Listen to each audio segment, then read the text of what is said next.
Я прошу вас очень, опомнитесь. Biraz akılını açınız. Nereye biz gideriz, ne biz yaparız. Biz yok etti Gagauzya'yı. Gagauzya bütün dünya Gagauzları için Ukrayna'daki, Bulgarya'daki, Grecya'daki bir vatan. Biz gelemeyiz bu vatana. А перспективы гагаузов в Европейском Союзе, потому что, я уже говорил, и украинские гагаузы, и болгарские гагаузы, и греческие гагаузы, нам нужно объединиться, и объединиться мы можем в рамках единой Европы, где соблюдаются права национальных меньшинств, где мы можем участвовать в европейских проектах, которые вот сегодня, вы знаете, в Румынии, я вам давал информацию, в Румынии образовалась ассоциация гагаузских обществ Румынии.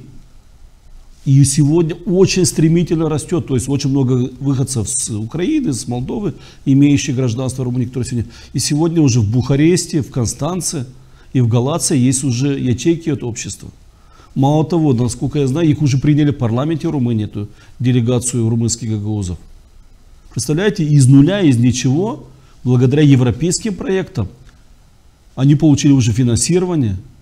И говорят, что на следующий год у них очень большие перспективы по финансированию, вплоть до того, что их цель, чтобы Гагауз Румынии, вот их цель, они говорят, чтобы согласно румынско-европейскому законодательству, они хотят получить квоту в парламенте Румынии на Гагауза. Вот такие вот цели, вот такая Румыния, вот такой Европейский Союз.